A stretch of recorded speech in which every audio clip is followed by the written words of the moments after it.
कहानी की शुरुआत कैदियों के एक समूह को बर्फीले परिदृश्य से ले जाने से होती है। ब्रेक के दौरान हमें शिकारी क्रेवन से मिलवाया जाता है। ब्रेक के बाद समूह रूसी जेल की ओर अपनी यात्रा फिर से शुरू करता है। अंदर जाने के बाद कैदी अपना सामान इकट्ठा करते हैं और अपने निर्धारित सेल में चले जाते हैं। क्रेवन अपने सेलमेट से मिलता है जो जगह साझा करने से खुश नहीं है। क्रेवन उसे आश्वासन देता है कि उसे लंबे समय तक बर्दाश्त नहीं करना पड़ेगा, क्योंकि वह केवल 3 दिनों तक रहने की योजना बना रहा है।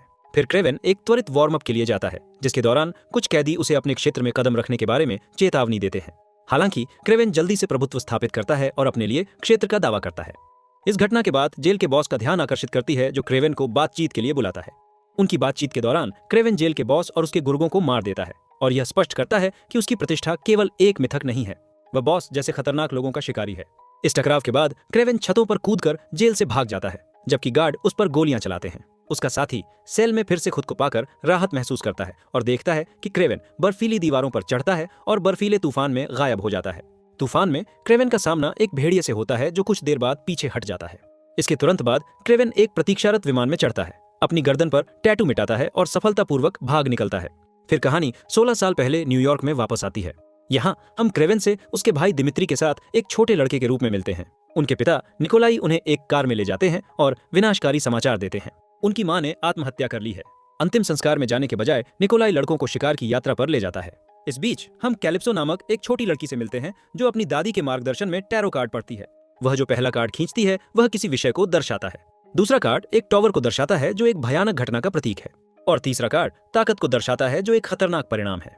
उसकी दादी उसे एक जादुई औषधि दिखाती है जो पीढ़ियों से चली आ रही है और जो इसे पीने वाले किसी भी व्यक्ति को ठीक कर सकती है। शिकार यात्रा पर निकोलाई अपने बेटों को मौत से कभी नहीं डरना सिखाता है। शिकार के दौरान निकोलाई का एक साथी एलेक्सी उसे कुछ ऐसा ऑफर करता है जो उसके व्यवसाय के लिए अप्रासंगिक है। निकोलाई उसे यह कहते हुए खारिज कर देता है कि उसे उसके विचार की परवाह नहीं है। इस शिकार के दौरान एक शेर युवा क्रेवन पर हमला करता है और उसे गंभीर रूप से घायल कर देता है। निकोलाई शेर को गोली मारता है और क्रेवन को एक अज्ञात स्थान पर ले जाता है। इस बीच कैलिप्सो शेर को दर्शाने वाला कार्ड पकड़े हुए अपने परिवार से छिपकर भाग जाती है। वह क्रेवन को गंभीर रूप से घायल पाती है और उसे उसकी जान बचाने के लिए जादुई औषधि देती है। जब वह उसकी मदद करती है तो क्रेवन कुछ समय के लिए मर जाता है, लेकिन 3 मिनट बाद शेर का कार्ड पकड़े हुए वापस जीवित हो जाता है। ठीक होने के बाद क्रेवन घर लौटता है, जहां उसे अपनी दिवंगत मां का एक पत्र मिलता है। पत्र में वह बताती है कि उसने निकोलाई के नियंत्रणकारी स्वभाव के कारण अपनी जान ले ली और क्रेवन को चेतावनी देती है कि वह कभी भी अपने पिता जैसा न बने। समय के साथ क्रेवन निकोलाई से नाराज होने लगता है, जो चाहता है कि वह पारिवारिक व्यवसाय को संभाले। पिता और पुत्र के बीच तनाव बढ़ता जाता है और अंततः क्रेवन परिवार को छोड़ देता है। दिमित्री उसे रोकने की कोशिश करता है, लेकिन क्रेवन जाने पर अड़ा रहता है। वह पूर्व की ओर रूस की यात्रा करता है, जहां वह खुद को बैलों से घिरे एक घास के मैदान में पाता है। जैसे ही बैल उसकी ओर बढ़ते हैं, क्रेवन अपनी जगह पर खड़ा रहता है। चमत्कारिक रूप से बैलों में से एक रुक जाता है और उसकी रक्षा करता है, जो क्रेवन के जानवरों के साथ अनोखे संबंध की शुरुआत को चिह्नित करता है। क्रेवन अपनी यात्रा जारी रखता है और पाता है कि उसकी दृष्टि अविश्वसनीय रूप से तेज हो गई है, जिससे वह दूर की वस्तुओं को सटीकता से देख सकता है। एक दिन उसका सामना शिकारियों से होता है, जो जानवरों को मार रहे हैं और उनके आवासों को नष्ट कर रहे हैं। क्रेवन उनका सामना करता है, उन्हें दंडित करता है और सुनिश्चित करता है कि शेष जानवर सुरक्षित हैं। फिर कहानी वर्तमान में वापस आती है। जेल से भागने के बाद क्रेवन घर लौटता है और अपना कार्ड निकालता है और शिकारियों का शिकार करना शुरू कर देता है। वह शिकारियों के एक समूह को जानवरों को उनके सींगों के लिए मारते हुए पाता है। उनके कार्यों से घृणा करते हुए क्रेवन एक वाहन के नीचे रेंगता है और तेजी से शिकारियों में से एक को मार डालता है। उनका नेता भागने में सफल हो जाता है, लेकिन क्रेवन वाहन की लाइसेंस प्लेट याद कर लेता है।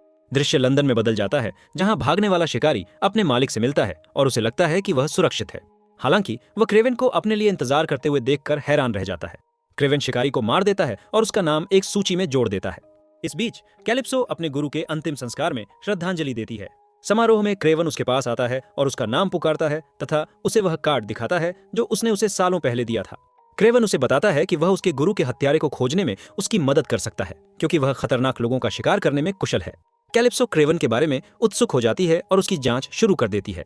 वे फिर से मिलते हैं और क्रेवन एक साझेदारी का प्रस्ताव रखती है, जिसमें सुझाव दिया जाता है कि उसके कनेक्शन उसे अपने लक्ष्यों को अधिक आसानी से खोजने में मदद कर सकते हैं। वह इस बारे में सोचने के लिए सहमत हो जाती है। दूसरी तरफ एलेक्सी, जो कभी निकोलाई के लिए काम करता था, अमीर हो गया है और अपना खुद का ऑपरेशन चलाता है। उसे एक रहस्यमय शिकारी द्वारा जेल में हत्या के बारे में पता चलता है और वह अधिग्रहण पर चर्चा करने के लिए दूसरे गिरोह के साथ बैठक करता है। बैठक के दौरान एलेक्सी बताता है कि उसे राइनो क्यों कहा जाता है। वह एक उपकरण सक्रिय करता है जो उसके शरीर को लगभग अजेय अवस्था में बदल देता है। जब गिरोह उस पर हमला करने की कोशिश करता है तो राइनो आसानी से उन पर हावी हो जाता है। इस बीच दिमित्री अपने नाइट क्लब में परफॉर्म करता है, जहां निकोलाई एक ऐसे व्यक्ति के साथ सौदा करता है जिसका बॉस मारा गया है। इससे निकोलाई को संदेह होता है, क्योंकि वह व्यक्ति पहले से ही राइनो के साथ काम कर रहा है। राइनो को पता चलता है कि क्रेवन निकोलाई का बेटा है और उससे भिड़ने की तैयारी करता है। इस बीच क्रेवन दिमित्री को उसके जन्मदिन का जश्न मनाने के लिए उसके घर में घुसकर आश्चर्यचकित करता है। वे दिमित्री के नाइट क्लब में जाते हैं, जहां क्रेवन निकोलाई से भिड़ जाता है और उसे अपराधी कहता है। बाद में क्रेवन अपने नशे में धुत भाई को बिस्तर पर ले जाता है और उसे अपने पिता के साथ अकेला छोड़ने के लिए माफी मांगता है। अगली सुबह क्रेवन को पता चलता है कि दिमित्री का अपहरण कर लिया गया है। वह अपहरणकर्ताओं का पीछा करता है, लेकिन अंततः उसे वश में कर लिया जाता है और उसे ट्रैंक्विलाइजर का इंजेक्शन दिया जाता है। क्रेवन होश में आता है और अपहरणकर्ताओं का पीछा करते हुए पुल तक पहुंचता है। वह उन पर हमला करता है, लेकिन वे हेलीकॉप्टर में भागने में सफल हो जाते हैं, पानी में कूदते हुए, और अंततः कैलिप्सो के कार्यस्थल पर पहुंचते हुए क्रेवन अपना पीछा जारी रखता है। वह दिमित्री के बारे में अपनी चिंताएं साझा करता है और वह उसकी मदद करने के लिए सहमत हो जाती है।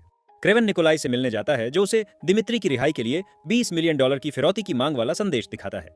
निकोलाई यह कहते हुए फिरौती देने से इनकार कर देता है कि दिमित्री शायद पहले ही मर चुका है। इस बीच कैलिप्सो एक दोस्त से मदद पाने वाले क्रेवन के सुराग की जांच करता है, जो इनाम के बदले में जानकारी प्रदान करता है। राइनो क्रेवन को तुर्की में लुभाने के लिए जाल बिछाता है। क्रेवन कई गार्डों को खत्म कर देता है और उसे पता चलता है कि दिमित्री को राइनो ने पकड़ रखा है। जब क्रेवन परिसर से अपना रास्ता बनाता है तो वह मलबे के नीचे दबने से बाल बाल बच जाता है। इस बीच राइनो दिमित्री को ताना मारता है और बताता है कि क्रेवन ही असली लक्ष्य था। राइनो बताता है कि कैसे उसने एक प्रोफेसर की मदद से अपनी शक्तियां हासिल की, हालांकि इसके लिए उसे कुछ कीमत चुकानी पड़ी। राइनो दिमित्री को क्रेवन को भर्ती करने के प्रयास में उसे बुलाने के लिए मजबूर करता है, लेकिन क्रेवन मना कर देता है। जब राइनो अंतिम टकराव की तैयारी करता है तो क्रेवन जाल बिछाता है और राइनो के आदमियों से लड़ता है। हालांकि क्रेवन पर राइनो के साथ काम करने वाले फॉरेनर नामक व्यक्ति द्वारा घात लगाकर हमला किया जाता है, जो उसे कमजोर करने के लिए जहरीले हथियार का इस्तेमाल करता है। क्रेवन को मतिभ्रम होने लगता है और वह लड़ने की अपनी क्षमता खो देता है। जैसे ही वह पराजित होने वाला होता है, कैलिप्सो फॉरेनर को मार देता है और क्रेवन को जादुई औषधि की आखिरी खुराक देता है, जिससे उसकी जान बच जाती है। राइनो के लोग गलती से मान लेते हैं कि क्रेवन मर चुका है, लेकिन वह पहले से कहीं ज्यादा ताकतवर होकर वापस आता है। क्रेवन राइनो का सामना करता है, जो अपने गैंडे के रूप में बदल चुका है। दोनों के बीच भयंकर युद्ध होता है, जिसमें राइनो शुरू में क्रेवन पर हावी हो जाता है। हालांकि क्रेवन एक कमजोर जगह ढूंढ लेता है और आखिरी वार करता है। जब राइनो मर जाता है तो दिमित्री उसे मारने की तैयारी करता है, लेकिन क्रेवन उसे रोक देता है और उसे शांत कर देता है। इसके बाद क्रेवन निकोलाई के कैंप में जाता है और बताता है कि उसे पता है कि निकोलाई ने राइनो के हमले की योजना बनाई थी। निकोलाई अपने कामों को सही ठहराने की कोशिश करता है, लेकिन क्रेवन अपने पिता के नक्शेकदम पर कभी न चलने की कसम खाकर चला जाता है। जब क्रेवन वहां से जाता है तो एक भालू निकोलाई पर हमला करता है और उसे मार देता है। 1 साल बाद दिमित्री परिवार का व्यवसाय चलाना जारी रखता है और क्रेवन को यह बताकर आश्चर्यचकित करता है कि उसने रूप बदलने की क्षमता हासिल कर ली है। दिमित्री घोषणा करता है कि वह अपने पिता के साम्राज्य को अपने अधीन कर लेगा, जिससे क्रेवन हैरान रह जाता है और शिकारी के रूप में उनके साझा भाग्य के बारे में एक संदेश देता है और उसे बताता है कि उनके पिता ने क्रेवन के लिए कुछ छोड़ा है। घर पर क्रेवन को निकोलाई का एक नोट मिलता है, साथ ही बहुत पहले मारे गए शेर की खाल से बनी एक जैकेट भी मिलती है, जिसे वह पहन लेता है और फिल्म यहीं खत्म हो जाती है।